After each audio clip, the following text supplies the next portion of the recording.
Yes Madhavi గారు. నమస్కారం sir. నా ఈ 2 క్వశ్చన్స్ అండి.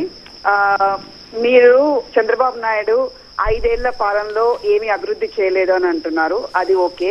బట్ నా క్వశ్చన్ ఏంటంటే, చంద్రబాబు నాయుడు 5 ఏళ్లలో ఆయన రాజధాని నిర్మించలేకపోయిండు, విఫలమైంది అని చెప్పేసి ప్రజలు మిమ్మల్ని ఎన్నుకున్నారు. మరి మీరు 5 ఏళ్లలో 3 రాజధానులు 4 ఎన్ని రాజధానిలో మీరు అన్న దానికి ఒక్క రాజధాని కూడా మీరు నిర్మించలేకపోయినరు. మీరు ఏ విధంగా వెళ్ళి ప్రజలకు మేము ఈ విధంగా డెవలప్ చేశాము అని చెప్తున్నారు? అంటే మేము అడిగేది రాజధాని అండి, నేను ఇంకా వేరేది ఏది అడగట్లేదు.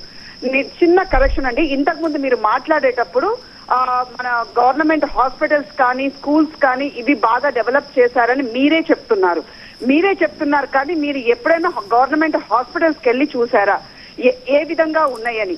అంటే అక్కడ ఉన్నట్టు కనీస వసతులు కూడా లేకుండా, కనీస బాత్రూమ్స్ కూడా ఎలా ఉన్నాయో ఎప్పుడైనా మీరు వెళ్ళి చూసారా? వెళ్ళి చూస్తే గనక మాకు ఎక్కడ ఏ టీవీ ఛానల్లో మీరు చెప్తున్నటువంటి ఎల్లో ఛానలే అనుకోండి, ఇప్పుడు టీవీ9 కానీ ఏ ఛానల్లో కూడా నేను ఇంతవరకు చూడలేదు. అండ్ సెకండ్ క్వశ్చన్, షర్మిల గారు అండ్ సునీత గారు వాళ్ళు ఎంతగానం ప్రచారం చేస్తున్నారు వాళ్ళ అన్న యొక్కటువంటి తప్పులు ప్లస్ ఇలా ఓటు వేయకండి అని కూడా వాళ్ళు చెప్తున్నారు. అంటే మేము వాళ్ళని నమ్మాలా మిమ్మల్ని నమ్మారా? మీరు అభివృద్ధి చేశారు అని అంటే సొంత చెల్లెలకు పిలిచి మాట్లాడి ఆమెకున్నటువంటి సమస్య తీర్చి ఉంటే తను వేరే పార్టీకి ఎందుకు తను మీ దగ్గరకే ఉండి మీకు చేస్తే మీకు ప్లస్ పాయింట్ అవ్వు కదా. సో తనకు న్యాయం జరగలేదనే బయటికి వెళ్ళిపోయింది. అలాంటిది మీరు ప్రజలకు ఏ విధంగా న్యాయం చేస్తారని మేము మిమ్మల్ని నమ్మాలి, అది మీ మీదగా ఓటేయాలి. మీరు అంటుంది కరెక్టే, ఓల్డ్ వాళ్ళకు పింఛన్స్ ఇస్తాను, పింఛన్ తోనే ఆగిపోదు కదండి, అభివృద్ధి కావాలి. ఎన్ని అభివృద్ధి తీసుకొచ్చారు, ఎన్ని ఐటీ ఇండస్ట్రీని తీసుకొచ్చారు, దాని గురించి చెప్పండి. థ్యాంక్ యూ మాధవ్ గారు. థ్యాంక్ యూ మాధవ్ గారు. మొదట మీరు రాజధాని గురించే మాట్లాడుతున్నాను అన్నారు. రాజధాని నిర్మించాలి అని అడుగుతున్నారు. రాజధానులు నాకు తెలిసినంత వరకు నిర్మించటాలు జరగల. రాజధానిని ఎవరు నిర్మించలేరు. పోయేసేసి ఒక పెద్ద 100 బిల్డింగులు కట్టేసేసి ప్రజలను తీసుకుని వెళ్ళి అక్కడ వదిలిపెట్టి అదేదో ఇదిలాగా రాజధానుల నిర్మాణం అనేటువంటిది ఒక మనిషి మామూలుగా మనం చేసేది కాదు. చంద్రబాబు నాయుడు గారు నిర్మిస్తాను అని చెప్పారని 5 సంవత్సరాల పాటు చేశారు, ఫెయిల్ అయ్యారు అని మీరు ఒప్పుకున్నారు.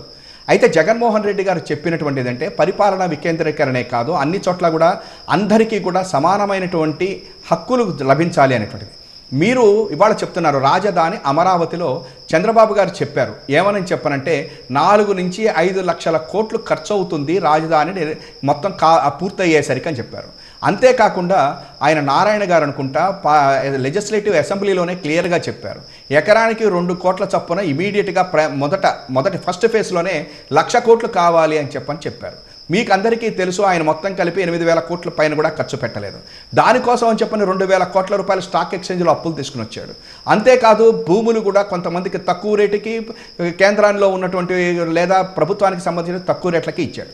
అయితే మీరు రాజధాని కావాలా అంటే నేను ఇవాళ మీలాంటి పెద్దలు అక్కడ ఉన్నటువంటి వాళ్ళకి నేను ఒకటే అడుగుతున్నా, రాజధానికి ప్రతి పౌరుడు ఎక్కడో ఉన్నటువంటి విలేజీ వ్యక్తి వెళ్ళటం అనేటువంటిది జరగదు. జగన్మోహన్ రెడ్డి గారు తెచ్చినటువంటి గ్రామ వార్డు సచివాలయ వ్యవస్థ కానీ ఈ వాలంటీర్ల వ్యవస్థతోటి నాకు రాజధాని ఎక్కడుంటే నాకేంటి, నాకు కావాల్సింది క్యాస్ట్ సర్టిఫికెట్ కావాలన్నా, బర్త్ సర్టిఫికెట్ కావాలన్నా, డెత్ సర్టిఫికెట్ కావాలన్నా, లేదా నాకు ఒక పింఛన్ కావాలన్నా, రేషన్ కార్డు కావాలన్నా కూడా ప్రతి చోట కూడా గ్రామ వార్డు సచివాలయాలను పెట్టాడు. ఇంతకుముందు మీరు ఆర్డీఓ ఆఫీసుల దగ్గరికి, కలెక్టర్ల దగ్గర ఆఫీసుల దగ్గరికి చుట్టూటా తిరిగేటువంటి పరిస్థితి నుంచి ఇవాళ 3-4 కిలోమీటర్ల కంటే తక్కువ దూరంలోనే ఇవన్నీ కూడా ఇచ్చేటువంటి పరిస్థితిని తెచ్చాక ప్రజల వద్దకే పాలన. గాంధీ మహాత్ముడు చెప్పినట్టు ప్రజలకి వాళ్ళ యొక్క ఇంటి దగ్గరికి ముంగిటకి పరిపాలన తీసుకెళ్ళిన తర్వాత రాజధాని ఎక్కడున్నది అనేటువంటిది ప్రజలకు అవసరం లేదు. అయితే రాజధాని అనేటువంటిది కావాలి. దానికి జగన్మోహన్ రెడ్డి గారు 3 రాజధానులు అన్నది ఎందుకు అని చెప్పంటే చంద్రబాబు గారు చెప్పారు అమరావతిలో ఒక ఎకరం వచ్చేసేసరికి 100 కోట్లు అవుతుంది, 10 కోట్లు అవుతుంది అని చెప్పని అన్నాడు. మరి ఉత్తరాంధ్రలో ఉన్నటువంటి వ్యక్తికో రాయలసీమలో ఉన్నటువంటి వ్యక్తికో ఎకరం మాత్రం 50 లక్షలే ఉంటుంది అన్నప్పుడు తారతమ్యాలు వస్తాయా రావా, ఒక రకమైనటువంటి డిస్పారిటీ వస్తుందా రాదా?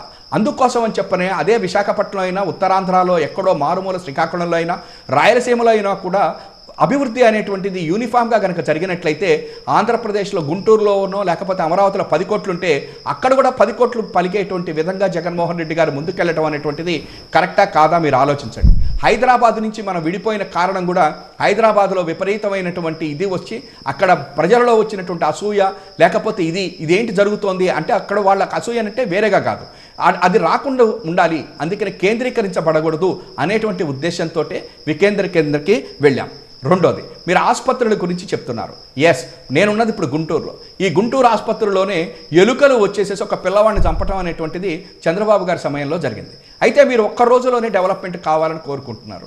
మీలాంటి వాళ్ళు కూడా ఒక 58 నెలల్లోనే కావాలని కోరుకునేటువంటి వాళ్ళు మాత్రం చంద్రబాబు నాయుడు గారు ఇన్నేళ్లలో చేసిన దాన్ని కంపారిజన్ చేయటం ఎంతవరకు కరెక్టో కూడా మీరు చూసుకోవాలి. ఇవాళ మీరు ఆసుపత్రుల గురించి అడిగినందుకు డెఫినెట్గా మెడికల్ కాలేజీలు ఇవాళ 5 వచ్చేసినాయి, 750 సీట్లు వచ్చేసినాయి. మీరందరూ కూడా ఇవాళ అమెరికాలో ఉన్నారు, మీరందరూ కొంతమంది మెడిసిన్ చదువు ఉంటారు. మా గుంటూరు మెడికల్ కాలేజీలో సీటు రావాలంటే ఆ రోజుల్లో ఏ రకంగా ఉండేదో మీ అందరికీ తెలుసు. కానీ ఇవాళ రోజున 750 సీట్లని మళ్ళా తీసుకుని వచ్చి పెట్టాడా లేదా జగన్మోహన్ రెడ్డి గారు చూడండి.